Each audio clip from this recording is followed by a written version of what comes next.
कार्यशैली पर उठे गंभीर सवाल। ग्राम गदनपुर देवराजपुर कमालगंज की 15 वर्षीय छात्रा रिया 28 मई को सुबह 6:30 बजे कोचिंग के लिए निकली थी, लेकिन फिर कभी वापस नहीं लौटी। रिया के घर से 50,000 रुपए नकद और जेवर भी हुए गायब, लेकिन पुलिस कहती है अब कुछ नहीं हो सकता। परिजनों का आरोप है कि पुलिस कर रही है लापरवाही और इनकी है मिलीभगत। पड़ोसियों का कहना है रिया पढ़ाई में तेज थी, कोई भी विवाद नहीं था। यह लापता होना एक सोची समझी योजना लगती है। थाना प्रभारी पर विभागीय जांच, नामजद रिपोर्ट स्वीकार हो, विशेष पुलिस टीम बनाई जाए, थाने की स्वतंत्र जांच हो, परिजनों की है मांग। अब हमारा सवाल यह है कि क्या एक गरीब पिता को इंसाफ मिलेगा? क्या थाना कमालगंज की भूमिका निष्पक्ष है? क्या रिया की तलाश यूं ही थम जाएगी?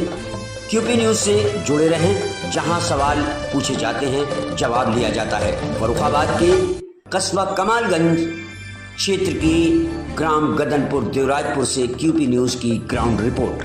कौन नाम है? कौन सा गाँव है? गदनपुर देवराजपुर हम के निवासी है।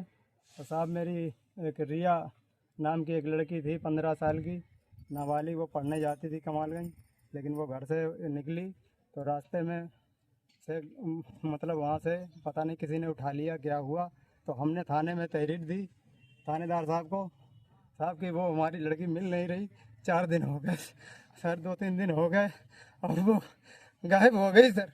फिर हमने तहरीर दी थानेदार को, थानेदार ने रिपोर्ट पर ध्यान दे दिया। बाद में पता लगा कि उसको हमारे गांव का ही एक लड़की युवक उसे उठा ले गया सर, और वो पता नहीं कहाँ ले गया, मर गई किसी गई सर। नहीं, कोई सुनवाई नहीं कर रहा सर। थाने में उसके बाप को पकड़ाया सर, और फिरोजाबाद से पकड़ के लाए। हमारे खर्चा नहीं हुआ सर, उन्होंने पकड़ के उसको छोड़ दिया थानेदार साहब ने। और फिर पता नहीं साहब कहाँ मर गई कि जिंदा आया 12 दिन से साहब। कोई भी नहीं हमारी सुनवाई कर रहा है, कोई पुलिस उसको तहकीकात नहीं कर रही। और उसको पकड़ ले गए, पता नहीं उसको मार डाला क्या किया सर। हमारी बहुत जल्दी जल्दी सुनवाई करे सर।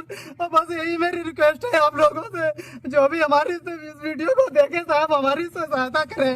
और बहुत मैं परेशान हूँ सर, मेरी लड़की मर गई है। नींद नहीं आती सर मुझको रात में, हम बहुत परेशान हूँ। 28 तारीख को घर से निकली थी कोचिंग के लिए सर। कोचिंग के लिए निकली थी? कितने बजे कोचिंग जाती थी? वहाँ से 6:30 बजे के आसपास जाती थी। कहाँ पे? आरपी कॉलेज में, कमालगंज एक जगह कोचिंग सेंटर, वहाँ जाती थी। वहाँ जाती थी जी। तो नहीं तो उसको किसने उठा लिया रास्ते से? पता नहीं साहब, किसी युवक ने उठा लिया अपने गांव का ही, बाद में पता चला सर। हाँ। आपकी लड़की बालिग नाबालिग है? नाबालिग है साहब। नाबालिग है? कितनी डेट ऑफ बर्थ उसकी 2025 है। नहीं, उम्र कितनी है? वो 15 साल की। 15 साल की है।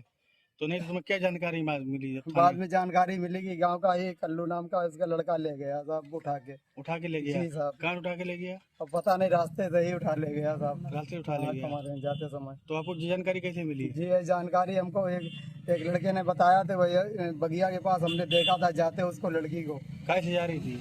सर पैदल जा रही थी साहब। पैदल जा रही थी, लड़का उठा ले गया? जी। तो गांव के ही लोग हैं? जी गांव के। पुलिस में गए थे? जी गए थे पुलिस में। पुलिस क्या कह रही? पुलिस साहब कह रही है कि वो गुमशुदगी हमने पहले दे दी, हमें मालूम नहीं था, जानकारी नहीं। 2 दिन बाद हमें जानकारी मिली तो हमने उनको तहरीर दी, थाने में नाम दर्जवा ली। क्या तहरीर दी? कौन उठा ले गया? कल्लू नाम का लड़का, कल्लू के लड़का था, नाम था टिंकू साहब। और हाँ उसकी बहनें भी उसके सहयोग कर रही हैं। 2 बहनें हैं, रीना और नैना। तो उसको उठा ले गए? जी साहब। तो मुझे किसने बताया कि लड़की को उठा के ले गए? पता लगा साहब बाद में। पुलिस कोई मदद नहीं कर रही? पुलिस साहब कोई सुनवाई नहीं कर रही, कह रही है गुमशुदगी में रिपोर्ट है, इसलिए अब धीरे से काम चलेगा। उसका नंबर ट्वीट पे लगाया, केवल उसी का नंबर लगाया। क्या मामला है? मेरी बेटी नहीं मेरी मिल रही है। कहाँ चली गई? कब से गायब है? 28 तारीख से। कहाँ गई जाती है?